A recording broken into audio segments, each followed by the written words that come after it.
매일 말씀 10분 강론 제 13주간 연중 13주간 토요일의 말씀입니다. 본래 첫 토요일이기 때문에 성모 신신미사를 해야 되지만 저는 연중 13주간 토요일의 미사를 강론해 드리겠습니다.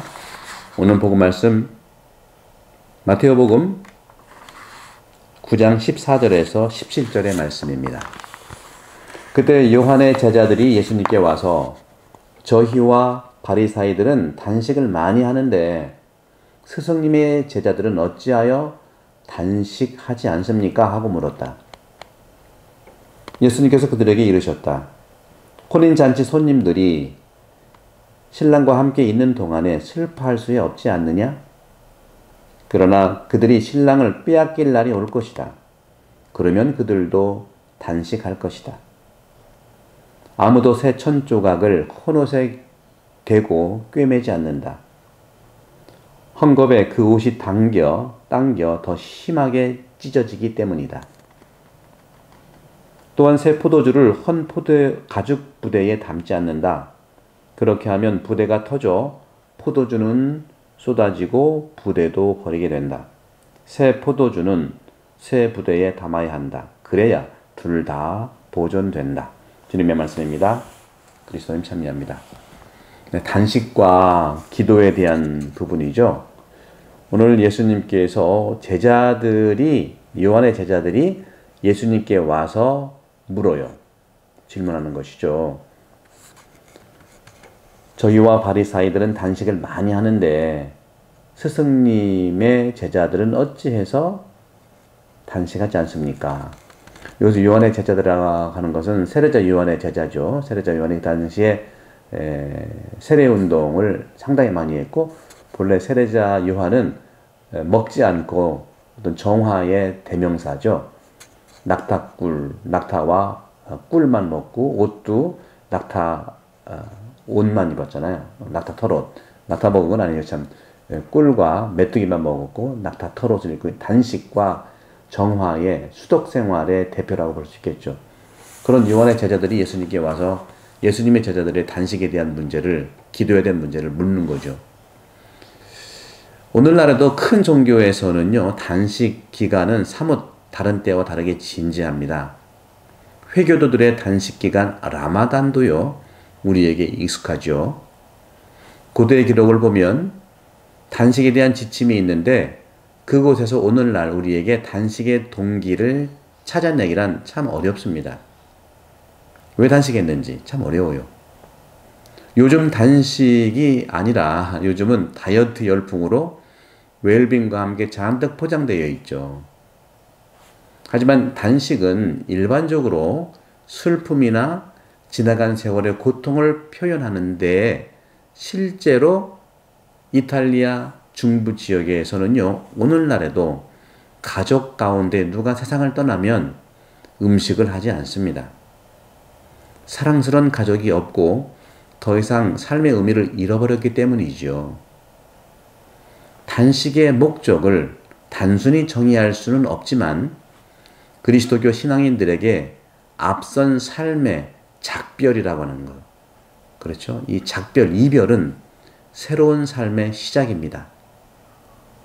이탈리아 일부 지역의 풍습을 보면 결혼을 앞둔 신부들은요, 단식으로 결혼 준비를 하였답니다. 왜냐하면 새로운 삶을 준비하기 위한 것이었죠. 다분히 그리스도 경영이 있음을 생각해 볼 수 있습니다. 구약의 예언자들도요, 그들의 사명을 시작하기에 앞서 단식을 하곤 하였습니다. 세례자 요한과 그들의 제자들도 단식하였습니다. 하느님의 나라가 오신다는 약속을 기다리기 때문이지요. 우리 그리스도를 믿는 신앙인들도 파스카 기쁨을 준비하고 하느님의 선물을 받기 전에 단식을 하지 않습니까? 제2수요일날 제를 받고 금욕 단식을 하지요. 또 금요일마다 또 금욕을 하고요. 그죠? 또 성금요일날 단식 금욕하지 않습니까? 그러면서 오늘 요한의 제자들이 이렇게 말하고 있죠. 저희와 요한의 제자들과 세례자 요한과 바리사이들은 단식을 많이 하는데 이런 표현을 쓰고 있어요. 토빗 1장 17절을 보면 이런 말씀을 들을 수 있습니다. 배고픈 이들에게 먹을 것을 주고 헐벗은 이들에게는 입을 것을 주었으며 내 백성 가운데 누가 죽어서 니네베 성 밖에 던져 있는 것을 보면 그를 묻어 주었다. 수독 생활의 세 가지 기본 요소는요, 세 가지입니다. 우리 그리스도교의 영성생활, 신앙생활이죠. 자선, 단식, 기도입니다. 사순절 때마다 이 세 가지를 수행하는 것이죠.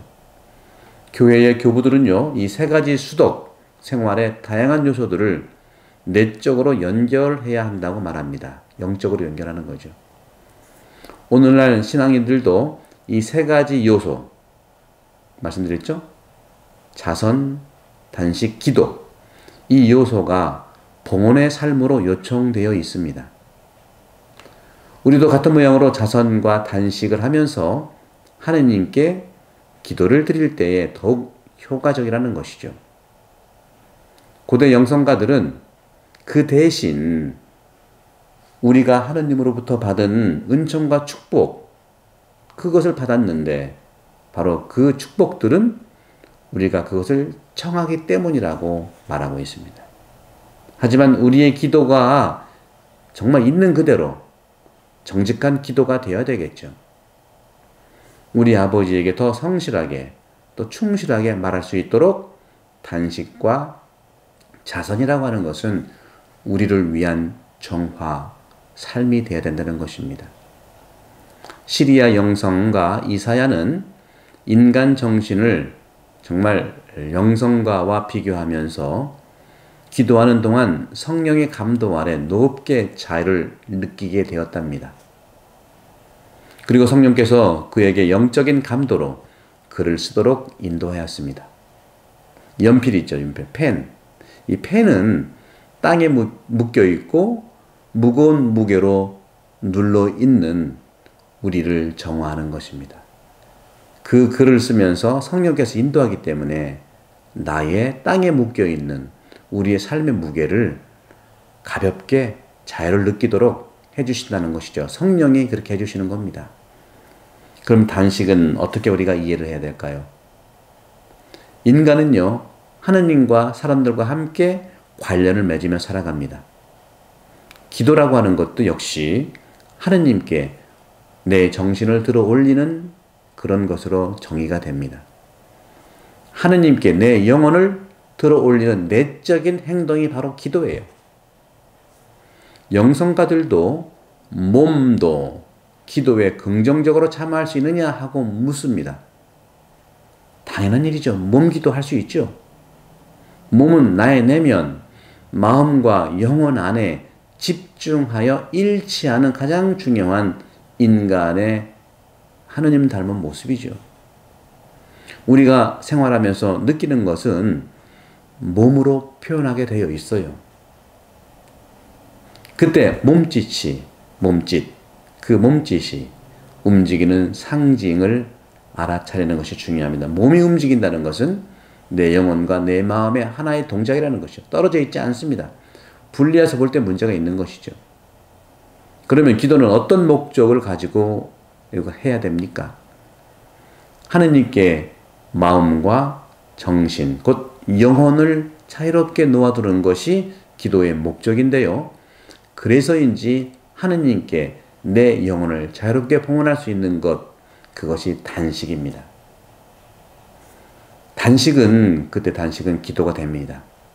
단식은 단순한 행위라기보다는 기도입니다. 수도생활이죠. 수독생활이죠. 이처럼 몸을 비우는 단식을 통해 나의 내면, 마음과 정신의 자유가 몸 안으로 들어가 나타납니다. 하느님을 사랑하기 위해서 음식, 술, 담배 그리고 다른 어떤 것을 포기하는 것이 몸이 기도하는 것입니다. 하느님 사랑을 위해 최고의 가치를 발견하는 것이 바로 기도이기 때문이죠. 하지만 물질은 자연법과 필요에 기초를 두고 있어서 자유와 거리가 있습니다. 그럼에도 불구하고 단식하는 몸은 영성화되는 것으로 보이고, 그럴 때 자유는 자연 본성과 연관되면서도 몸은 사랑을 드러내기 위한 마음의 기관이 됩니다. 기도의 기관은 바로 마음이 몸과 만나서 단식이라고 하는 기도를 창조하게 되는 하나님의 은총입니다. 여러분들 오늘 자선, 단식, 기도 주님의 은총으로서 할 수 있는 만큼 수행하는 그런 은총을 청하겠습니다. 성부와 성자와 성령께서 여러분에게 축복합니다. 감사합니다.